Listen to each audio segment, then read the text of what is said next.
Quero trazer para vocês uma imagem que é mais importante, né, até do que essa do presidente falando aí, já eu trago essa informação. Vamos com imagens ao vivo do pessoal que é recebido nestes locais. Ó, as crianças que vão embarcando nesses trens, nessas estações. Temos imagens que nos chamam muito a atenção, porque muitos pais, nessa pressa de enviar as suas famílias, eles têm que fazer os procedimentos o mais rapidamente possível. Então, nós vimos situações, por exemplo, em que as mães embarcaram, os filhos ficaram com os pais, mas os pais depois teriam que permanecer no país, porque há uma obrigação de que os ucranianos, com essas idades que eu mencionei para vocês, permaneçam nos países, e aí eles entregam os filhos para outras pessoas desconhecidas na tentativa de fazer com que esse reencontro aconteça em algum momento em outro país. Ontem, por exemplo, mostramos um reencontro que aconteceu na Hungria, e aí é essa situação que a gente vai vendo aqui agora, ó, ao vivo, com essas imagens ao vivo, dessas pessoas que vão atravessando a fronteira e são recebidas pelas autoridades. Chegam de carro, de ônibus, com transportes, a pé, carregando aquilo que podem, justamente porque essa é uma questão que tem preocupado bastante as autoridades, inclusive, né, Marcelo Favalli, que também segue comigo aqui nessa cobertura, uma gestão agora dessa crise para os países que estão recebendo esses refugiados, porque de uma hora para outra você tem um número muito maior de pessoas dentro do seu território e pessoas que muitas vezes saíram sem nada. Pois é, Evandro.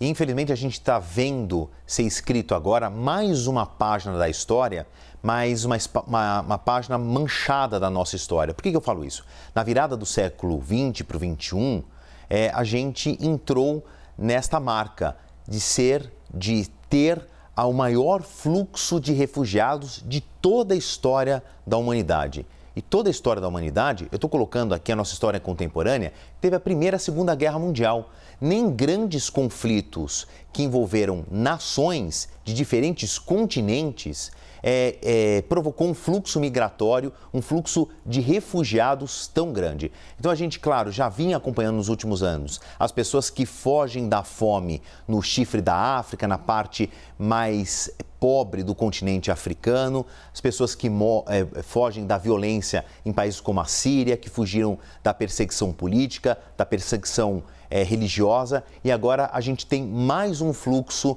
migratório. É um pouco diferente esse, a gente torce aí para que as expectativas se tornem realidade, que é apenas um fluxo migratório momentâneo. Então essas pessoas estão entrando na Polônia apenas como uma condição momentânea de refugiado, na esperança de voltarem para o seu lar o mais rápido possível, quando essa situação na Ucrânia se resolva com a Rússia. Muito diferente do que aconteceu na Síria, que são cidades inteiras devastadas por uma guerra civil que ultrapassa os 10 anos e ainda tem um elemento do terrorismo, a presença do ISIS, do Estado Islâmico, ou da fome na parte da África subsaariana ou do chifre da África, que não é uma solução a curto prazo. Então, as pessoas que saíram desses continentes que eu mencionei, do mundo árabe, de zonas de conflito, como a Síria, da miséria na África, elas não pretendem retornar e acabaram tentando entrar por caminhos que encontraram abertos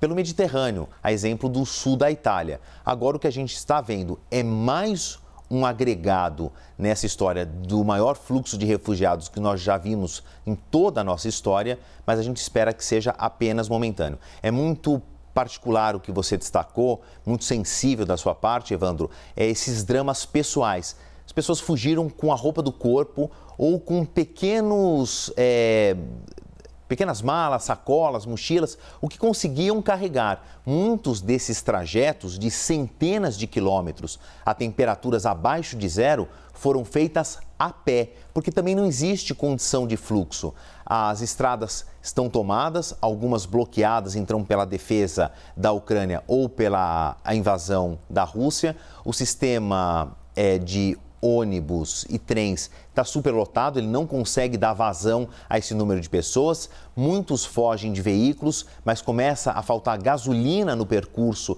para essas pessoas fugirem. Como você falou, os trajetos são muito longos, são 10, 15, 24 horas de viagem. Falta comida, vai faltar água. A situação é menos pior porque agora o inverno já é menos intenso. Mas o relato que nós ouvimos aí com o nosso repórter, o Anthony Wells, que falou com jogadores brasileiros que estavam saindo então da Ucrânia, conseguindo chegar na Polônia, que eles ficaram horas e horas com crianças no colo a uma temperatura de 1 grau negativo. Então a gente também vai ver aí as pessoas chegando doentes, debilitadas e com um emocional muito abalado. A gente pensa aí na crise do coronavírus, as pessoas vão ficar expostas, ficaram muito tempo sem comer, obviamente, expostas às intempéries do clima, mas a gente não pode esquecer o que às vezes o Alto Comissariado dos Direitos Humanos da ONU fala e a Agência da ONU para Refugiados, a Acnur, que as pessoas chegam com o psicológico muito, muito abalado e isso é bem difícil de reverter, viu, Evandro? Favalho, o nosso enviado especial, Matias Brotero, contou que em um dos dias que ele estava na cobertura em Kiev e que o confronto não estava nessa escalada que nós acompanhamos hoje, que ele teve de caminhar a pé por 5 quilômetros na tentativa de encontrar algum alimento ali. E foi aí que ele começou de fato a perceber que a situação estava ficando cada vez mais grave, porque, como vocês viram em imagens que nós mostramos para vocês ao longo da nossa programação, as ruas de Kiev estão completamente vazias. As pessoas que permanecem na cidade estão se protegendo, tem uma recomendação, tem toque de recolher, tem um estado de segurança que foi decretado pelo prefeito da cidade, então as pessoas procuram locais seguros dentro de suas casas ou naqueles bunkers que são montados em estações de metrô ou em outros locais mais antigos de uma cidade que já é preparada para isso há anos por causa dos conflitos que enfrenta, mas são pessoas que muitas vezes, se não estocaram esse alimento, então já estão sem se alimentar corretamente há alguns dias, já não têm acesso a também medicamentos porque está tudo fechado e, além disso, ainda tem de fazer essa viagem exaustiva para outros países como Romênia e Polônia, dentro de trens, dentro de ônibus lotados. Aliás, Favalli, eu quero até aproveitar agora para a gente conversar com quem viveu ou está vivendo essa situação ali na pele, que é o Matias Brotero. Nós conseguimos um contato com ele e o Matias, primeiro, quero saber se você está bem, como é que você segue hoje, onde você está e trazer um pouquinho das suas impressões dessa viagem que parece interminável. Tudo que mencionamos aqui é o que você tem visto e vivenciado. Bem-vindo mais uma vez, bom dia.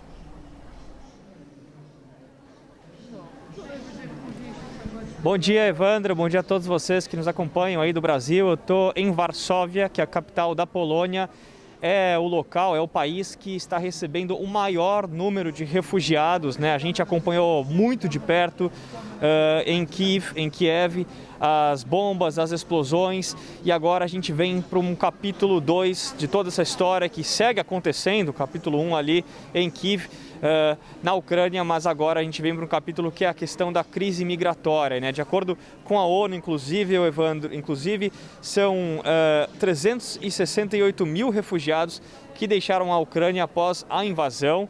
Desses, cerca de 150 mil chegaram aqui a Varsóvia somente ontem, né? Esse foi um dado que quem me passou há bem pouco foi o prefeito aqui da cidade, né? O prefeito que está nesta estação de trem onde eu estou agora, a estação central de Varsóvia. Ele falou que só ontem chegaram mais ou menos 150 mil refugiados. Ele disse também que conversou hoje com os prefeitos de Kharkiv, também de Lviv e de Kiev, né? Especificamente são 3 grandes cidades ucranianas e que inclusive Kharkiv fica a cerca de 30 quilômetros aqui da Polônia, então ele se referiu a essa cidade como uma cidade irmã e que ele está se colocando completamente à disposição em relação ao recebimento desses refugiados. Eu questionei ele também sobre a possibilidade deles terem de trabalhar, né, como que eles vão trabalhar com a possibilidade de um fluxo muito alto de imigrantes, porque o que a gente vê até nas imagens, Evandro, Favalli, todos vocês que estão nos acompanhando, é que há um fluxo muito alto de pessoas vindo, por exemplo, de Lviv, de outras cidades que vão além também de Kiev, que é a capital da Ucrânia. Ele disse que vem conversando muito com o governo, né? Apesar do prefeito ser oposição aqui em Varsóvia, ele conversa direto com o governo para bolar um plano para conseguir alocar todo mundo que venha para cá. Atualmente, a maior parte das pessoas fica na casa de parentes ou de amigos aqui em Varsóvia. Foi o caso de uma pessoa que eu, inclusive, entrevistei ontem quando cheguei aqui a Varsóvia. Mas há vários pontos que são disponibilizados pelo governo aqui em Varsóvia. no qual as pessoas podem ficar, os refugiados podem ficar. Esses pontos não são divulgados à imprensa justamente para resguardar esses refugiados. Então, sim, há várias frentes que estão sendo tomadas aqui em Varsóvia para receber esse alto número de refugiados. Bom, eu também conversei mais cedo com uma pessoa, né, uma pessoa que é do Alasca e estava em Kiev até mais ou menos uma semana atrás, pouco menos de uma semana atrás. Ele saiu de Kiev, veio aqui para Varsóvia e estava me contando duas coisas que eu pontuo aqui. A primeira é que ele está bolando um site para levar doações a Kiev, levar doações à Ucrânia. Ele disse que é possível fazer isso de maneira direta, então você vê que existem várias frentes que vão além também daquela principal, que é a frente inicial na chegada, nos metrôs, nos trens, as pessoas doando absolutamente de tudo um pouco mesmo. Foi o que eu observei nesse trem que eu tomei ontem de quase um dia para chegar aqui em Varsóvia. Então há sim essa frente de doação por meio de um aplicativo, por meio da internet. E outra coisa que é interessante botar aqui na roda, ele trabalha com logística pesada, né, com equipamentos pesados de logística, de mineração. E ele falou que os russos podem encontrar um problema daqui a 2 ou 3 semanas, porque o solo está ficando mais mole na região de Kiev e que esses tanques podem atolar. Então é uma questão que eu apurei aí, que eu acho que a gente pode... Ele está prevendo uma dificuldade dos russos se a Ucrânia se mantiver, se a Ucrânia conseguir segurar ainda mais da maneira que tem feito, né? O presidente ucraniano Volodymyr Zelensky tem enfatizado quase que diariamente que a Ucrânia não vai botar o pé para trás, que eles vão segurar o máximo possível. E eu trago a partir disso uma outra informação. Eu conversei mais cedo também com um ucraniano que estava no México, e aí assim que estourou a guerra, a invasão russa, ele veio, está tentando voltar para a Ucrânia para ver a família e falou que vai lutar, que vai para a linha de frente. Então isso anda em conjunto com o que vem dizendo o presidente ucraniano Volodymyr Zelensky, que os ucranianos seguirão combatendo. Então você tem de um lado o combate ali, que a gente também acompanhou de perto, e agora também os refugiados. São dois capítulos que andam juntos e a gente vai trazendo para vocês, Evandro. Ô Matias, o Marcelo Favalli está aqui conosco também. Só antes de abrir essa conversa, eu queria saber se você conseguiria mostrar aí o local onde você está, ou virar a câmera do seu equipamento para que a gente consiga ver. E até você contar um pouco das suas impressões também como pessoa, né? Você é um jornalista, trouxe as informações que você apurou, pessoas com quem você conversou, cumprindo o teu trabalho, mas eu quero também que você conte o que você viu, as pessoas com quem você conversou que estavam do teu lado no trem, as dificuldades que vocês passaram e que você percebeu que essas pessoas passaram. É possível você mostrar e contar um pouquinho das suas impressões para nós, por favor? Claro, Evandro, eu vou mostrar para vocês. Vamos cortar para a tela cheia aí, pessoal. Mudar a câmera de lado aqui. Aqui, ó. Essa é a estação central de Varsóvia. Há uma movimentação bastante grande por aqui, inclusive da imprensa, né? Até porque o prefeito estava aqui agora há pouco, dando essa coletiva. A gente chegou no meio da coletiva e conseguiu fazer uma entrevista com ele em inglês. Inclusive daqui a pouco a gente pode até eventualmente rodar um trecho dessa entrevista, na qual ele fala sobre como ele vem conversando em várias frentes para ajudar os refugiados. O que você tem aqui, por exemplo, é um ponto de auxílio, de informação, né, para refugiados que chegarem da Ucrânia. Você tem vários pontos desses aqui na estação. Eu falava também com o assessor do prefeito, que me explicou o seguinte: essa estação específica obriga todo mundo que quer ajudar os refugiados a fazer parte de um curso de emergência, né? Um curso de emergência de primeiros socorros. Então, são várias frentes aqui para chegar nos refugiados, né? Vou continuar trazendo aqui para vocês, ó, mais um ponto de informação. E é ali, ó, logo lá na frente. Foi ali que eu desembarquei ontem, né? Eu e muitos outros refugiados que desembarcaram aqui na Polônia buscando um abrigo, buscando um local para ficar. Ó, vou virar um pouco de novo. A gente não sabe exatamente quem é e quem não é refugiado aqui, porque não é toda hora que eles ficam por aqui. Mas o prefeito me disse que há uma certa periodicidade de trens que vêm de Kiev, que vêm da Ucrânia e passam por aqui. Havia inclusive a expectativa de um trem que viria para cá hoje, um trem com pessoas que poderiam estar feridas, machucadas por causa da invasão da Ucrânia, da Rússia na Ucrânia, em Kiev. Mas esse trem acabou vindo sem ninguém e não parou nessa estação, parou em outra estação aqui de Varsóvia. Então, as informações aqui na estação também mudam bastante até em relação a esses trens que estão vindo, né? O prefeito falou para a gente que há muitos trens e não se sabe exatamente que horas eles vêm, os horários mudam bastante. O que a gente vê são imagens, né, de estações completamente abarrotadas, não só em Kiev, em outras cidades. Então, o que a prefeitura faz, o que Varsóvia faz, é tentar se adequar para receber da melhor maneira esses refugiados, né, Evandro? Agora, responder um pouco da sua segunda pergunta também, né? E eu vou pedir licença para colocar de volta a câmera aqui e eu já falo com vocês. A impressão que eu tive, Evandro, é de que a Polônia... Aí. Matias, pode organizar o seu equipamento aí você continua falando. Agora sim, eu acho que agora conseguimos ouvir o Matias perfeitamente para ele contar um pouco das impressões dele também durante essa viagem que ele fez de 24 horas acompanhando essas pessoas que estão deixando o país, buscando refúgio tanto na Polônia quanto na Romênia. No caso do Matias, ele está ali em Varsóvia, na Polônia, e fala conosco ao vivo nessa cobertura exclusiva que estamos fazendo para vocês, uma cobertura especial com o nosso enviado vivenciando toda essa situação que é encarada pelas pessoas que tiveram de deixar suas casas depois do ataque russo à Ucrânia. Agora sim, Matias, conte pra gente então as impressões que você teve, o que você viu durante esse trajeto.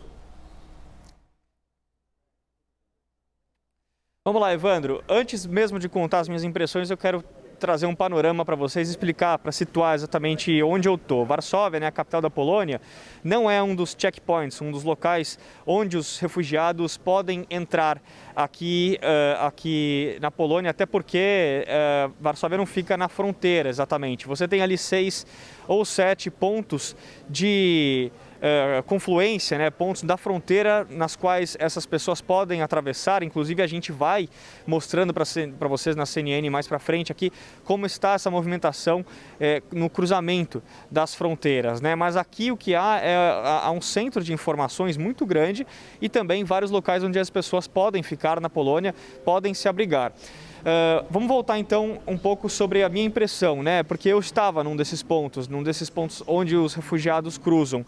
É muito emocionante, Evandro, porque, bom, na chegada, assim que você cruza a fronteira, você é obrigado a descer do trem para carimbar o passaporte, né? E não é meramente burocrático, né? Junto com os carimbos, há muitas pessoas com sacolas repletas de alimentos, repletas de fraldas, insumos básicos para ajudar as pessoas. Então começa por aí que o recebimento já é bastante caloroso para refugiados, por exemplo, que fizeram uma viagem de um dia ininterrupto, né? Dormindo muitas vezes no corredor de um trem.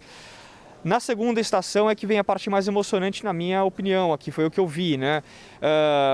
O trem parou por cerca de 5 minutos na estação, foi o suficiente para ver uma aglomeração de pessoas esticando os braços, querendo dar coisas como sabonetes, lápis de cor, giz de cera, cobertores, de tudo um pouco para ajudar os refugiados que vêm da Ucrânia, né? Tudo por meio de uma fresta dentro do trem, no vagão. E aí foi bastante emocionante ver que logo que o trem partiu, isso tudo aconteceu em 5 minutos. Na partida, todo mundo deu tchau debaixo da plataforma, né? Mandou a solidariedade por meio de gestos e dentro do trem. Foi uma emoção muito grande, né? Porque você imagina você ter que sair do seu próprio país, pois há um outro país invadindo aquele local, e aí você sai e acaba sendo recebido depois de um árduo tempo, de um árduo período em outro país dessa maneira. Então a impressão que eu tive é assim, um recebimento bastante caloroso. Por outro lado, não é suficiente para aquecer, né, o coração de todas as pessoas a ponto das pessoas ficarem bem. Uma pessoa que eu entrevistei ontem falou, olha, fico muito feliz com o recebimento, mas eu queria mesmo estar com a minha família e eu quero que minha família esteja bem. Então eu quero voltar o quanto antes para a Ucrânia para conseguir garantir que ou a minha família saia ou que eu esteja bem com a minha família lá, né? Então esse é um pouco do termômetro que eu tive aqui, essa é a minha impressão, né, Matias? Pessoa falando agora, mas também passando um pouco da opinião como jornalista. acaba misturando um pouco numa cobertura dessas, né, Evandro? E a gente quer ouvir todos os lados, né, desses olhares, tanto profissional quanto pessoal, Matias. Marcelo Favalli, pode seguir. Matias, eu acho que uma palavra que é muito comum nesse sentimento que você fala das pessoas é esperança. Você ouviu algo nesse sentido? As pessoas têm esperança de voltar em breve para sua casa? Você escutou algum relato de como eles deixaram as suas casas, as crianças foram tiradas da escola rapidamente? Talvez você tenha conversado com uma mãe que tenha abandonado até comida na geladeira, deixado roupas para trás. As pessoas falam para você, você percebeu pelo menos uma atmosfera de esperança, de que isso acabe logo, elas possam voltar? Ou você acha que é um desligamento, que as pessoas que estão saindo da Ucrânia não têm vontade de voltar? Porque o que a gente tem aqui, pela análise internacional, é que é um movimento migratório momentâneo, que as pessoas estão fugindo da guerra, mas não estão fugindo da sua casa, que elas querem voltar o quão rápido possível, tão logo toda essa situação termine.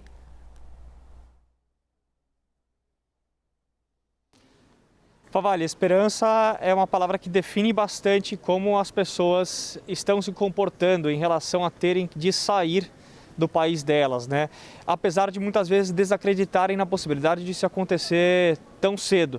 Até porque o presidente Volodymyr Zelensky, ele é o símbolo do patriotismo, né, dessas pessoas que tiveram que sair do país, né?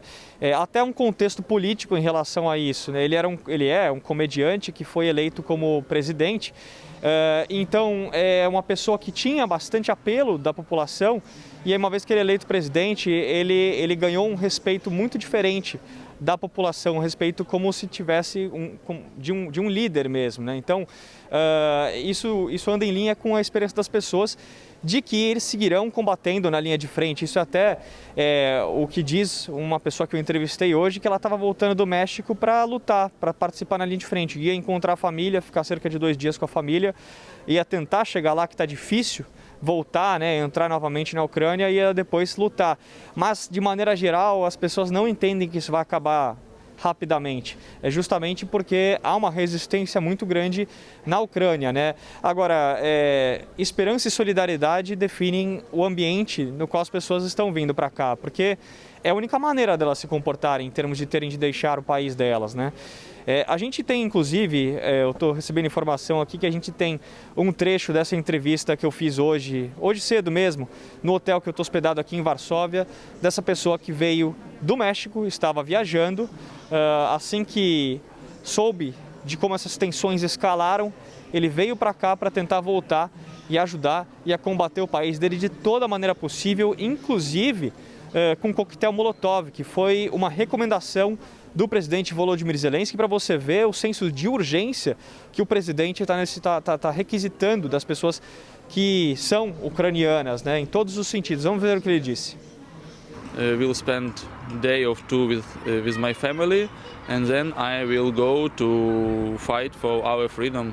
I'm not a military guy, but I can move a cocktail Molotov. I can do everything except take. But if it will be necessary, I will try to use machine gun, of course, because it's our country. Matias, a gente percebe que há um senso de enfrentamento bastante grande, né, por parte das pessoas, da população e também dos militares. Mencionamos também durante a nossa cobertura o momento em que um navio russo se aproxima da fronteira ucraniana pelo mar, e aí os russos pedem para que os militares ucranianos baixem as suas armas, se entreguem, e os militares ucranianos respondem de uma forma totalmente ao contrário do que exigem os russos, né? Eles gritam ali, vão se ferrar, e partem para esse ataque. Então há esse senso de defesa da soberania do país, da independência do país, de uma forma muito intensa, mas ao mesmo tempo isso cria uma outra situação, que é a separação das famílias, porque homens, pais, filhos, sobrinhos permanecem se têm mais de 18 anos e as mulheres seguem com os filhos para outros locais. Você encontrou muitas famílias também divididas dentro desses trens, e famílias que foram obrigadas a se despedir de pessoas queridas, amadas, sem saber se talvez vão reencontrá-las, porque elas estão praticamente partindo para a guerra? principalmente em relação aos maridos, né, das mulheres que estavam vindo para cá, porque é exatamente o que você disse, Evandro, o presidente ucraniano requisitou que todo mundo que tivesse idades entre 18 e 60 anos se apresentasse para ficar na linha de frente se fosse necessário. Então isso, por exemplo, quando eu estava vindo no trem para cá, o trem demorou 2 horas para sair porque policiais estavam conferindo se o trem tinha, não estrangeiros, mas ucranianos, que tivessem essa idade poderiam estar na linha de frente e poderiam estar tentando sair do país. Então, o que a gente mais encontra é gente falando que tem pessoas queridas que tiveram que ficar na Ucrânia para cumprir com o seu dever, né? É o caso dessa pessoa que a gente acabou de ver, por exemplo, ele, por livre e espontânea vontade, saiu de outro continente e falou que vai encontrar a família para ficar 2 dias, mas já vai logo para a linha de frente, para combater da maneira que ele precisar. Há também outras maneiras, né, outras situações nas quais as famílias ficam muito divididas. Por exemplo, os idosos, né? Eu conversei com muitas pessoas que falam assim, olha, a minha avó tem 90 anos, é difícil ela sair de onde ela está agora e aí minha mãe tem que ficar lá para cuidar dela. Então eu tive que sair para cá, vir para Varsóvia, por exemplo, mas eu não sei exatamente quando eu vou ver minha família de novo. Então, por isso que também eles falam na necessidade de voltar o quanto antes para a Ucrânia. Há uma tentativa de terminar com isso em breve, né? E aí, voltando para a questão política, é interessante pontuar que aqui em Varsóvia foi um dos locais contemplados, né, como um possível ponto de conversa, de diálogo entre Putin e Zelensky para tratar a Ucrânia como um país neutro, né? Isso foi defendido por Zelensky, que isso acontecesse aqui, de acordo com o governo russo, aqui em Varsóvia, né? Essa conversa seria um tratado realizado aqui em Varsóvia, mas de acordo com o próprio governo russo, depois que porque a sugestão da Rússia era que acontecesse em Minsk, em Belarus, mas depois que eles não concordaram num local exatamente, o diálogo por aí parou. Então há uma tentativa também de que eles entrem em acordo para parar com o que a gente tem visto, né? Parar com os constantes bombardeios, as constantes explosões. Mas não parece haver brecha para que isso aconteça. Ontem mesmo, num discurso mais duro, o presidente Volodymyr Zelensky disse que não vai ceder, né, ao que vem sendo reivindicado por Vladimir Putin. Ele reivindica, por exemplo, a desmilitarização da Ucrânia, ele reivindica, inclusive, que o próprio presidente Volodymyr Zelensky desça do posto dele, né? Então, é difícil entrar nesse acordo, nesses termos, e é por isso que é necessário também que haja essa conversa. Então, as pessoas com quem eu converso aqui defendem esse diálogo entre ambos os países, mas esse diálogo não parece estar muito próximo, Evandro. Essa é a sensação que as pessoas com quem eu converso dizem e o que a gente tem também, né, a partir dos discursos que os presidentes vêm fazendo quase que diariamente, os posicionamentos desses presidentes. Até por isso que a esperança é uma palavra que, sim, está sempre muito presente, mas em relação a que isso acabe logo, provavelmente, de acordo com o que vem me dizendo as pessoas, isso não deve acontecer tão em breve. Vale. Matias, agora eu queria entrar aí numa seara mais particular. Como é que você tem feito, por exemplo, para comer? É fácil conseguir alimento? Claro, você está em Varsóvia, uma cidade grande, tem capítulos na história contemporânea, como o Pacto de Varsóvia, o gueto dos judeus na Segunda Guerra Mundial. A gente entende que é uma cidade industrializada bastante grande. Mas antes de você chegar a esse ponto, essa sua odisseia dessa viagem, como é que você comeu, por exemplo? Você conseguiu fazer provisões? Porque a gente entende, diante do seu relato, como é que são as condições do outro lado da fronteira.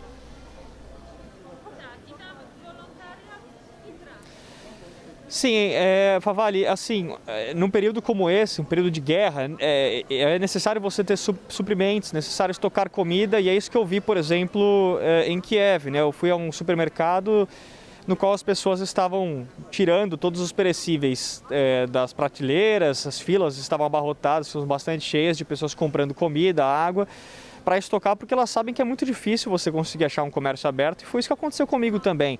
Teve um dia que eu estava em Kiev e eu tive que comer alguma coisa, porque o hotel onde eu estava tinha sido evacuado, então nem água a gente tinha mais à disposição, né? Não dava para pedir água.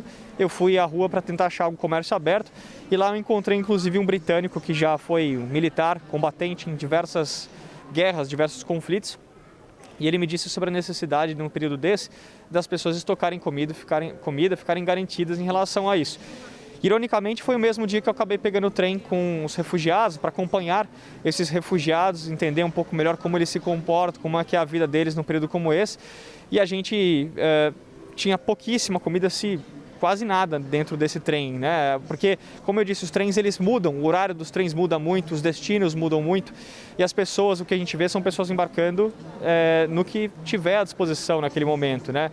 Então, é bastante difícil você achar um local aberto para comer. No meio do caminho, a gente parou uma vez, depois de quase 18 horas de trem, e aí deu para comprar umas barrinhas de cereal, uns salgadinhos, qualquer coisa assim. Mas, de maneira geral, o que a gente está falando agora é mais de Kiev, da Ucrânia, e no caminho aqui até Polônia, Varsóvia, as pessoas tendem a entrar num estado de emergência de se garantir suprimentos, porque elas não sabem exatamente onde e quando vão conseguir comprar. Aqui em Varsóvia já a situação é bastante diferente, né? A cidade o local não está sob ataque, né?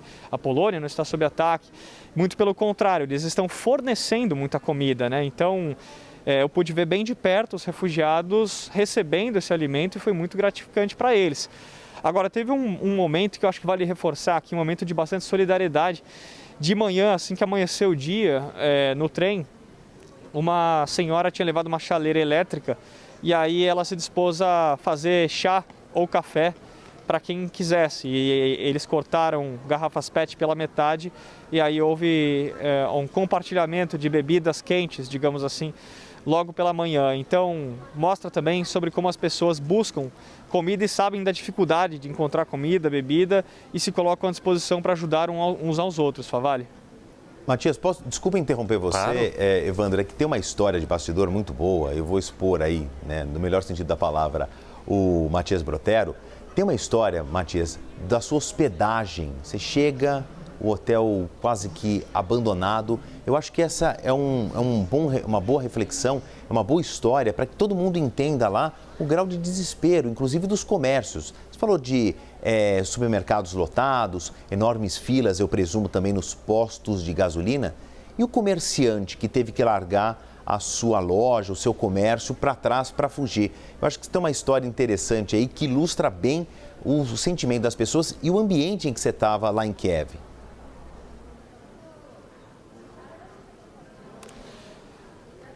Favale, de fato, o que aconteceu naquele momento é que eu estava num hotel, quando eu cheguei em Kiev, capital da Ucrânia, fiquei num hotel um pouco mais afastado da Praça Maidan, e aí no dia em que houve a invasão, nós decidimos que seria melhor, até por uma questão de segurança, estar no hotel onde todos os outros jornalistas internacionais estavam, porque pode ser conhecido, pode ser simbolizado como uma bandeira branca, né? Um local que não pode, por exemplo, não ficaria tão alvo de ataque, porque você tem jornalistas de todos os lugares do mundo.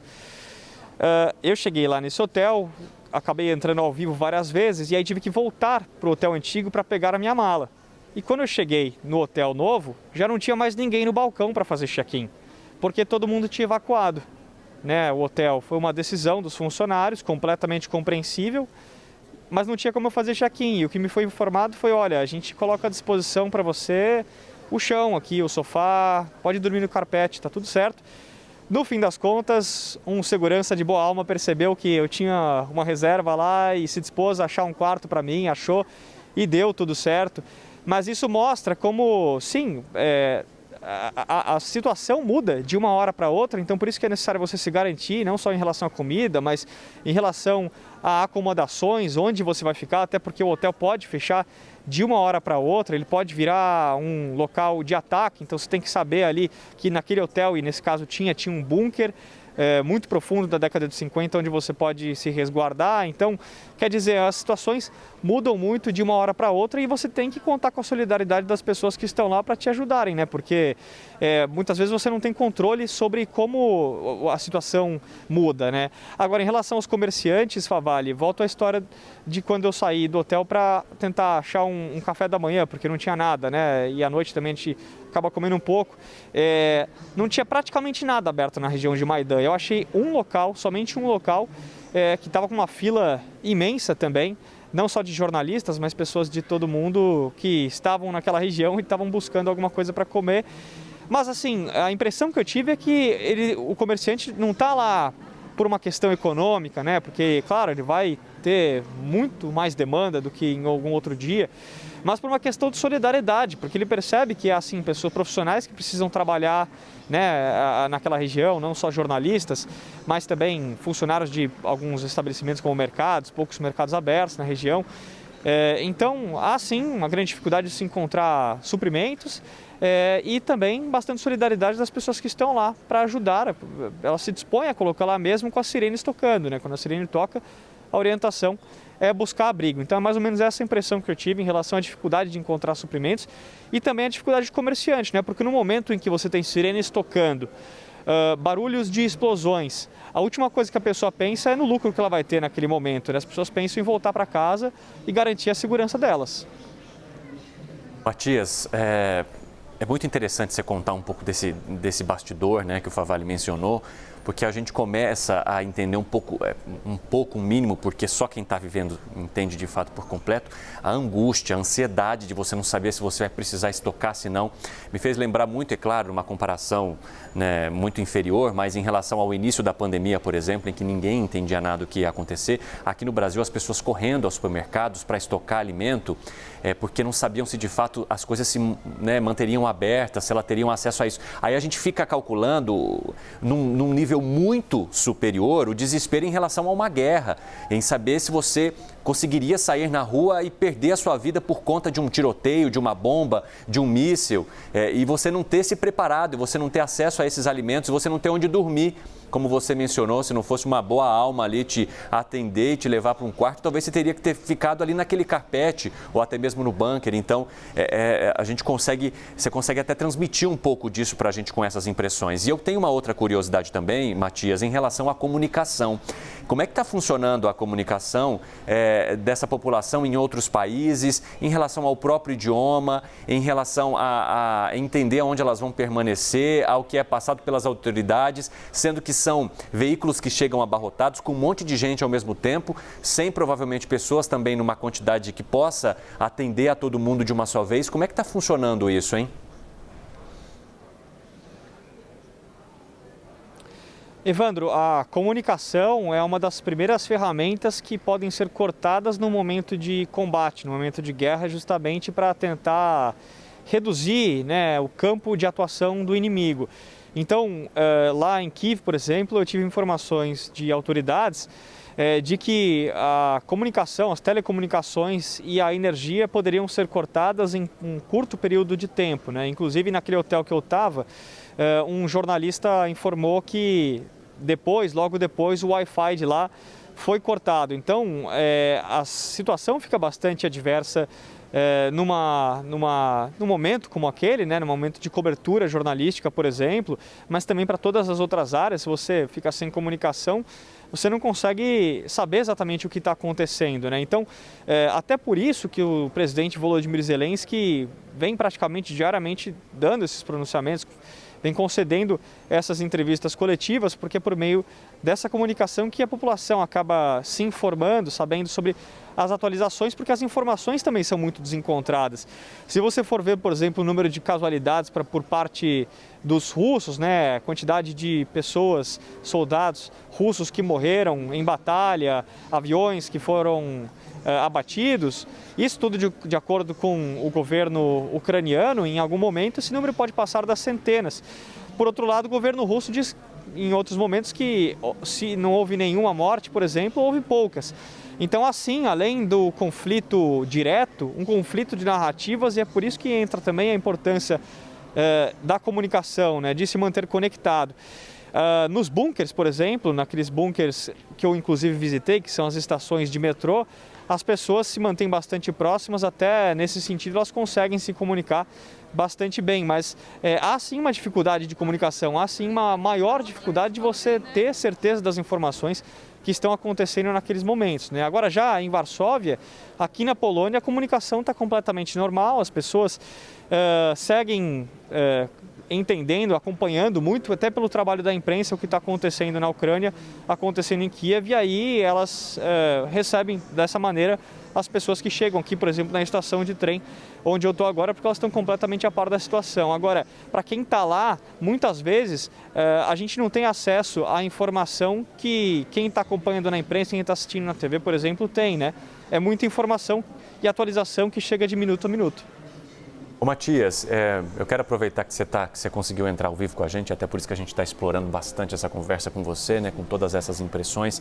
Se em algum momento você precisar mexer no equipamento ou fazer algo, você pode nos avisar, enquanto isso eu vou conversando contigo. Eu queria resgatar um pouco também o momento dos bombardeios lá em Kiev, porque faz alguns dias que nós estamos falando que as tropas russas se aproximam do centro de Kiev, com bombardeios ouvidos em várias partes do país, mas não necessariamente ali naquele centro onde você estava ou no centro do poder de Kiev.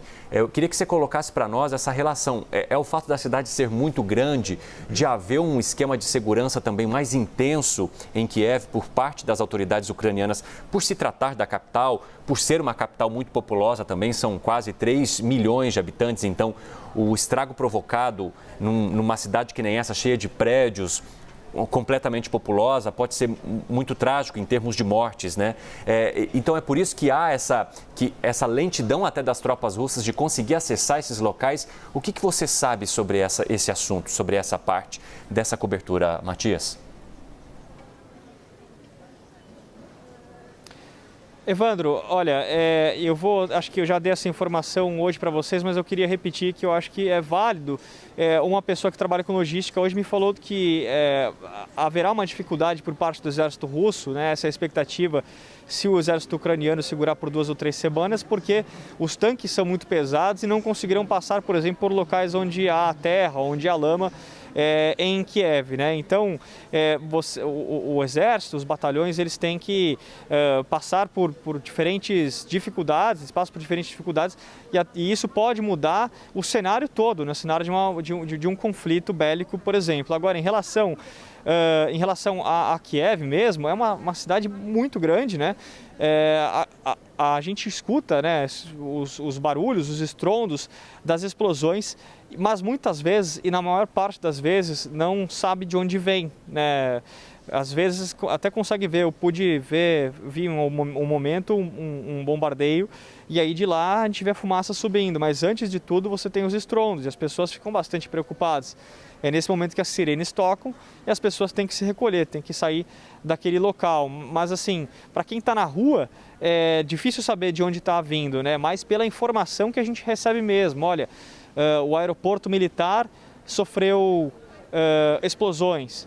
Então você imagina que esteja vindo daquela região, ou então uma pessoa te fala, olha, eu estou nessa parte mais leste aqui de Kiev e aqui eu ouvi estrondos mais altos. Então a partir daí você tira a conclusão de que os estrondos, de que essas explosões aconteceram para aquele lado. Mas é interessante que enquanto o conflito acontece, e muitas vezes a gente vê essas imagens muito tenebrosas de conflitos, de prédios civis que inclusive já sofreram, já foram bombardeados, né, ali em Kiev, nas ruas não é sempre assim. Às vezes há um momento de plena tranquilidade, até porque não tem ninguém na rua, está todo mundo abrigado. Então fica tudo quieto, daqui a pouco você tem um abalo, e aí é uma sirene e as poucas pessoas que estão lá voltam para dentro dos bunkers. Então é um cenário bastante diferente do que aquele que a gente vê, por exemplo, em filme, né? Aquela coisa de uma guerra 100% do tempo em todo lugar. Não, são pontos localizados. E aí você vai montando um quebra-cabeça de onde está acontecendo aquele conflito dentro daquela região, né? Eu falei há pouco mesmo com um colega que está lá em Kiev, e eu perguntei se está bem, como é que está a situação. Ele falou, olha, aqui está um senso de completa tranquilidade nesse exato momento, mas a madrugada foi de muito barulho, né? Então, só para vocês entenderem mais ou menos como é estar lá no momento em que há, sim, registros auditivos de muita explosão naquela região, né? Às vezes a gente não vê, mas a gente ouve bastante. Eu vou manter minha conversa com o Matias, só quero colocar para vocês aqui uma imagem que eu trouxe exatamente dessa destruição provocada. O pessoal poderia espelhar para mim aqui no nosso monitor, enquanto eu já preparo aqui a próxima pergunta para o Matias, um dos prédios atingidos na capital Kiev. Olha só o estrago registrado de dentro para fora. Então você tem essa visão da cidade e a estrutura do prédio ali na lateral, onde esse míssil atingiu ou essa bomba atingiu, completamente destruído, as ferragens expostas, o cimento ali já caído, né, os pedaços, os destroços que sobram depois dessas bombas. A gente segue nessa cobertura especial ao vivo aqui na CNN Brasil com o nosso enviado especial a Kiev, Matias Brotero, que neste momento já conseguiu se deslocar depois de 24 horas viajando. Chegou a Varsóvia, a capital da Polônia, e está contando um pouco das impressões e também das informações que ele vai colhendo com as fontes oficiais ou não, também população, pessoas com quem ele conversa. Uma curiosidade, viu, Matias? Você mencionou que lá no hotel você tinha já um bunker montado com uma profundidade bastante grande. Tem também na estação de trem ali de Kiev é a estação mais profunda do mundo, né, em que você tem essa proteção, onde as pessoas também correram. As estruturas também, prédios, casas, diante de todo o conflito que a Ucrânia já viveu com outros países, inclusive com a própria Rússia, há esse senso já ao construir coisas, prédios, imóveis, oferecer já um espaço de proteção para essa população, ou ela simplesmente se recolhe dentro das suas casas e espera que nenhuma bomba ou míssil atinja ali aquele local? Evandro, são várias medidas em termos de abrigo, né, que as pessoas podem buscar. Então você tem, por exemplo, as estações de metrô, que são as mais conhecidas, né, até a mais profunda do mundo, que fica também em Kiev. São estruturas bastante antigas, inclusive algumas com telégrafos, com equipamentos bastante antigos que seguem por lá, mas é que desde sempre a cidade foi planejada para eventualmente um ataque aéreo, até porque, como você falou, já passou por vários diferentes conflitos. Agora, você tem ali em Kiev também, a população tem à disposição um mapa virtual, um aplicativo, que mostra todos os abrigos na região, que vão além das estações, né, de metrô, abrigos dentro de prédios, por exemplo, né? Então, muitas pessoas têm dentro do próprio prédio um abrigo, e esse abrigo pode ser utilizado também por outras pessoas, Evandro. Então é bastante comum que as pessoas estejam acostumadas, né, principalmente num momento como esse, em já pensar, olha, para qual abrigo eu vou. Elas não tendem a ficar em casa. Eu conversei há pouco também com uma outra pessoa que eu conheci nessa viagem, que me falou que está bem, está abrigada. Não disse exatamente onde, mas disse que está abrigada. Então, de maneira geral, as pessoas seguem a orientação, que é buscar um abrigo. E se você não tem um bunker em casa, por exemplo, né, no prédio, as pessoas vão, por exemplo, para as estações de metrô, Evandro. Agora, aqui na Polônia, aqui em Varsóvia, a preparação, né, para receber essas pessoas já a outra preparação para receber essas pessoas. Não há nesse sentido de proteção em relação a eventual conflito bélico, alguma coisa assim, é mais no sentido de receber as pessoas de maneira solidária. Eu perguntei para o prefeito agora, olha, vocês estão muito próximos da fronteira vocês estão na fronteira com a Ucrânia, né? Vocês temem a possibilidade de, se a Ucrânia for completamente dominada, haver um conflito bélico que se estenda aqui para a Polônia? Ele falou, não, a gente não entende que isso possa acontecer, mas a gente está aqui em outro sentido, no sentido de ajudar a população. Inclusive, Evandro, é para lá que eu vou daqui a pouquinho. Eu estou indo para um ponto de fronteira, né? Como eu falei, há 6 ou 7 pontos na fronteira aqui entre a Polônia e a Ucrânia, que recebe por onde os refugiados estão passando, e aí é por onde eu, inclusive, acompanhei os refugiados ontem, né, nesse segundo capítulo da cobertura, mas, claro, a gente volta também sempre ao capítulo principal, que é o conflito e os efeitos que ele leva à população. Então, por isso que daqui a pouquinho eu já estou indo para esse ponto onde os refugiados estão chegando, para saber em que situação eles estão chegando, né? Porque o que a gente pôde acompanhar foi uma primeira leva de pessoas vindo para cá, e agora, como é que vai ser esse recebimento de outras pessoas, se esses grupos são heterogêneos ou não, e como que a Polônia vai arcar com esse alto número de refugiados que pode chegar por aqui, Evandro? Matias Brotero, então, nós vamos, claro, né, te liberar, e tinha várias perguntas para fazer para você ainda. Sempre que a gente consegue conversar com você ao vivo, é importante para a gente traduzir um pouco do sentimento do que essas pessoas estão vivendo, mais as informações oficiais que você vai atualizando para a gente nesse trabalho impecável que você tem feito desde o início dessa cobertura. Mas, claro, né, você precisa seguir para continuar e trazer também outros olhares, outras visões sobre toda essa tensão, esse conflito vivido pelas pessoas que estão saindo da Ucrânia. Então, o Matias Brotério vai seguir para esse local de fronteira que ele mencionou para nós e nós seguimos também na cobertura ao vivo. Já já, assim que pudermos, voltamos a conversar com ele. Boa viagem, Matias. Vamos ver se a gente faz ao vivo de lá, né, Evandro? De repente a gente conversa daqui a pouquinho de novo. Gostaria muito, viu, Matias? Se proteja, se cuide, vai com Deus e daqui a pouco a gente conversa com você mais um pouco. Até mais.